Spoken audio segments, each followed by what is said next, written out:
Hey guys, it's Strutter, and today is March the 26th, 2013. Just a quick vlog style video today with tidbits of this and that.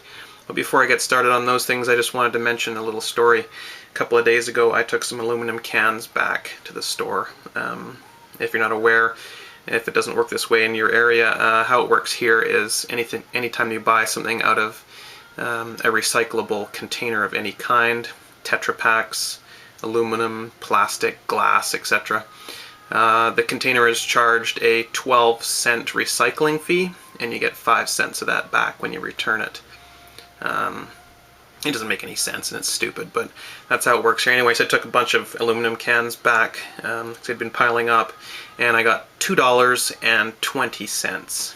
And as you can see, the 2 dimes that I got were both from 1968. Well, you can't see that, but in any case, one of them was silver.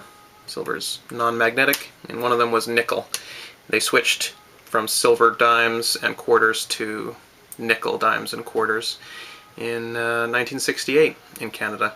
So I received something I wasn't expecting, which was actual money in my currency. Something that we're no longer doing in Canada. With the removal of copper now even from our circulating coins. No money of any kind, no intrinsic value in our currency, unless you count steel, which is worth, pennies per ton or something ridiculous. It's very, very cheap metal. So it's essentially 100% fiat now. But I was just really pleased to get that. It's more symbolic than anything to me. I don't really need the $2 worth of silver that badly. But just to get that in my hands, a blast from the past, if you will. Several years before I was born, this dime was made, back when we had real money in our currency. And I think one of the main problems with the currencies and the governments today is that we don't use real money anymore. We use pretend money. We use currency, and it's 100% fiat now. And that's just an unfortunate trend, and we're continuing along with it by getting rid of pennies now. Anything of value is being taken away from the people. You're not allowed to use anything with any real value in it. A complete fake system from this point on. Really unfortunate, but that's how it is, I guess. And I just do my part to spread awareness of that fact. But there you go. Real silver dime. The U.S. Mint has just put out some more sales figures for their 2013 Silver Eagles.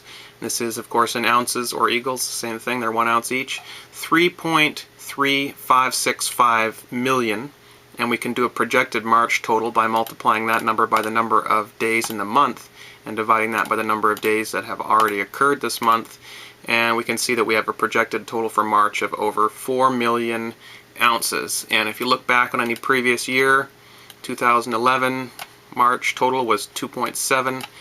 2010 March total was 3.4. That's the record. March of 2010 was the previous March record. And if we look at other years, we have 3.1, and 2008 we have 1.8. So yeah, 4 million eagles will be sold in March, and that is a record March. And we had a record February, and we had a record January, so of course we are having a record first quarter of 2013, and I'm going to keep track of these numbers and keep on top of it. Speaking of the amount of silver that's being bought and sold right now, I was watching an Endlessmountain video yesterday, and he was showing a chart that seemed to show that the amount of silver bought, or the volume, is approximately twice as high as any previous record day in the past. So yesterday was a huge day for silver exchanging hands. Why that is, I don't know, but I can throw in a little anecdotal information from my own experience. This is a small website called CanadianSilverBullion.com that I run, and if you go down here, I have 10 silver maples, and this item has been particularly hot the last 24 to 48 hours.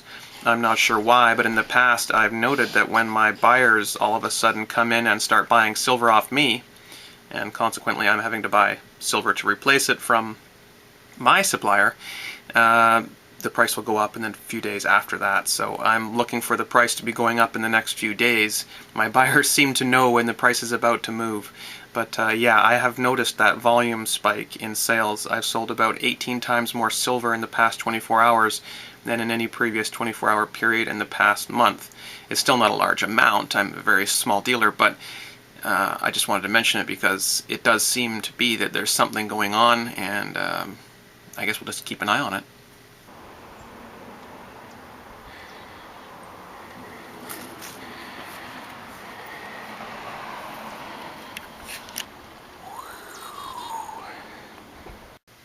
The Dow Jones Industrial Average made a new high today, and that is an all-time record high. And it has made so many new record highs in the past 2 weeks that it actually has made a record for the number of new record highs made. Wow! And here's the Bitcoin chart. When we had the breakout from $50, we had several consecutive days of gains, pulled back down to that $52 breakout level, and then immediately recaptured that high, and today hit $80. In Cyprus, it continues to get more and more desperate. They've now had 11 straight days without access to their bank account, and that is because they're refusing to agree to be stolen from to make the banks whole again because of the banks' losses, gambling on Greek debt and stuff like that. So the people are being punished for not accepting the bailout, and they're not allowed to buy food, they're not allowed to pay their bills, they're not allowed to pay their mortgages, they're not allowed to, they have to continue working, but they don't get anything for it. And yeah, the protesters and the riot police are beginning to clash. I don't have any good blogs or good YouTube channels about what's actually happening in Cyprus, so if you have something that's not mainstream media, let me know. But I imagine that it's getting more and more desperate there, which is, you know, that's what happens when you give a bank complete control. And they have openly said that this is not just going to be Cyprus. Cyprus is just a small starter test run for this. It's being said openly that this is going to be happening in other places. Spain, Greece, where else? Where is this going to go next? So the bank is just saying, we can take whatever we want from you, and if you don't agree to that, then we'll just take it all, and you can't have any of your own funds. So, you know, when a nation's prosperity is tied up in worthless fiat units, and the government enforces those fiat units and says this is what is money and what has to be used as money here, and gives the control of that to a few, you know, private corporations and banks, then they absolutely will be greedy and corrupt, because it's in human nature. We're greedy and corrupt. And now we're seeing the results of that. So this is coming, of course, to a bank near you. How long it will be before this comes to North America, I don't know. It's moving to other parts of the Commonwealth. It's moving all through Europe. And this is the new model, where banks just take what they want, and if you don't agree, they shut you out completely. Getting pretty desperate there. Hang on, guys. That's it for me today. This is the Wolf 20 for 20, which is the new one out here from the Royal Canadian Mint.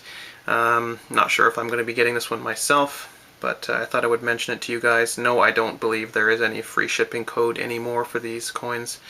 And yeah, I probably will sit this one out again. But if you're looking for the original or the Farewell to the Penny 20 for 20, I do have both of those. They're not on my site, but I do have them available. So drop me an email if you're interested in those. But that's about it for me. So talk to you again soon.